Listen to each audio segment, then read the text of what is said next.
بسم اللہ الرحمن الرحیم۔ السلام علیکم معزز طلباء کرام، آپ سب کیسے ہیں؟ آج ہم نور الانوار کے سبق نمبر 13 کو پڑھیں گے۔ آج کے سبق کا عنوان ہے اصول شرع کا بیان۔ آج کے ہمارے سبق کی عبارت فقال اعلم ان اصول شرع سے شروع ہوتی ہے۔ آئیے سب سے پہلے عبارت پڑھ کے اس کا ترجمہ کرتے ہیں، اس کے بعد باقاعدہ سبق کی وضاحت کی طرف بڑھتے ہیں۔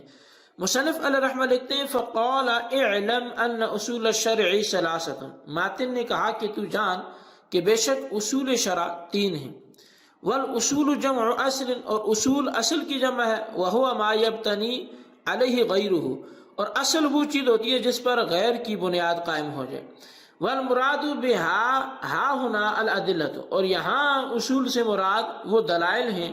والشرع ان كان بمعنى الشارع فاللام فيه للعهد اي الادلة التي نصبها الشارع دلیلا، اور شرع اگر شارع کے معنی میں ہو تو پس اس میں لام عہد کو ہوگا، یعنی وہ دلائل کہ جن کو شارع نے بطور دلیل کے مقرر فرمایا ہو۔ وان كان بمعنى المشروع، اور اگر شرع بمعنی مشروع کے ہو فاللام فيه للجنس، تو پھر اس میں لام جنسیت کا ہوگا، ای ادلۃ الاحکام المشروعۃ، یعنی کہ احکام مشروعہ کے دلائل۔ والاولی ان یکون الشرع اسما للدین، اور زیادہ بہتر یہ ہے کہ شرع یہ دین کا نام ہو۔ فلا يحتاج الى التاویل، تو بس تعویل کی بھی حاجت نہیں ہوگی۔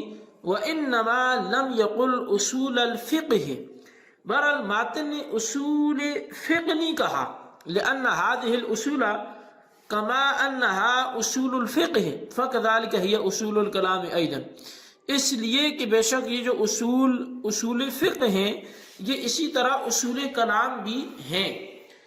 تو یہ ہمارے آج کے سبق کی عبارت اور اس کا ترجمہ تھا۔ اب آئیے اس کی وضاحت کی طرف بڑھتے ہیں۔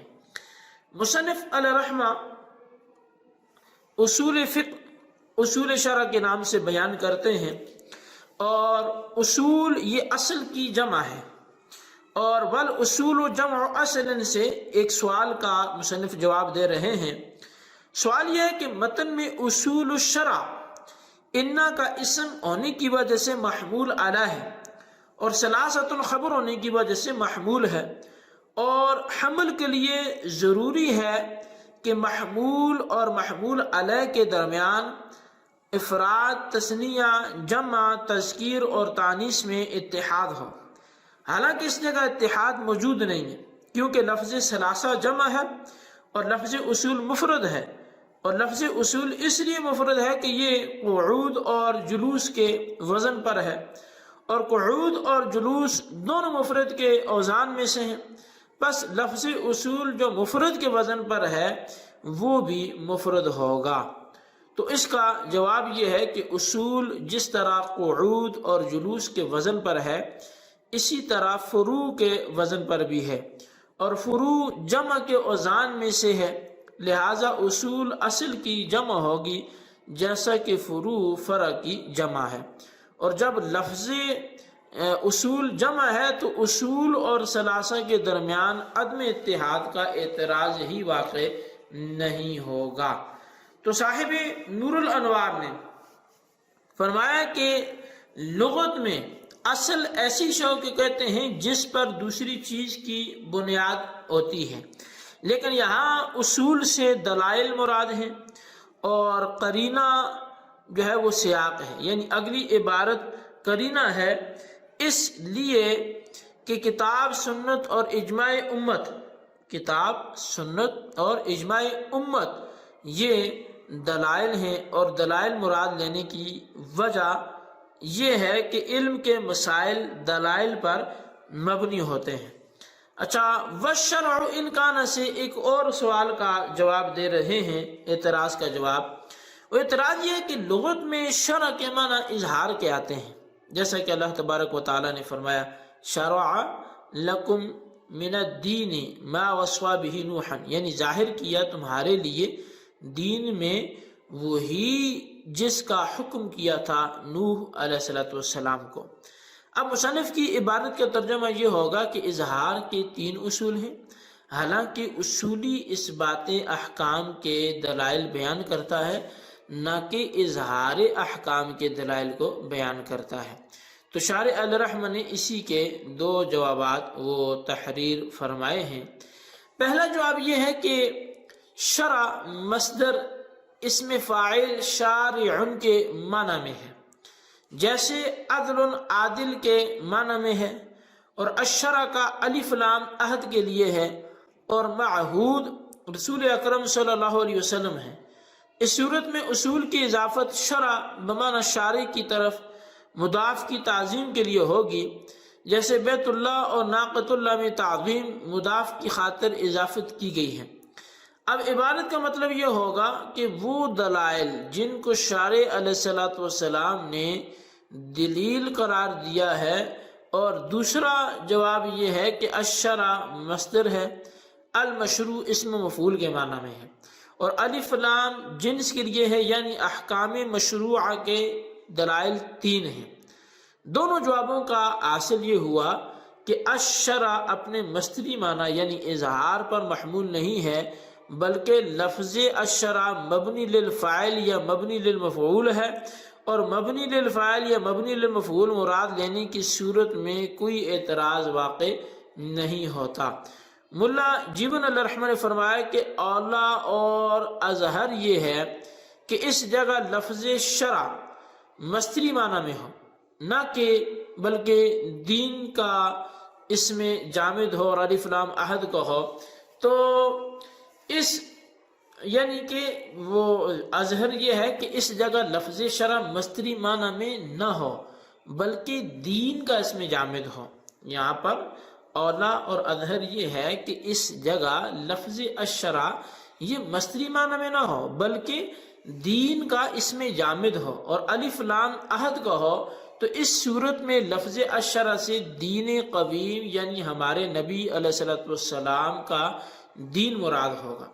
اس تیسرے احتمال کی وجہ سے اولویت یہ ہے کہ سابقہ دونوں احتمالوں میں مصدر کو فاعل یا مفعول کے معنی میں لینے کی وجہ سے مجاز کا ارتکاب کرنا پڑتا ہے، اور الشرع کو دین کا اسم جامد قرار دینے کی صورت میں کسی تعویل کی ضرورت نہیں پڑتی۔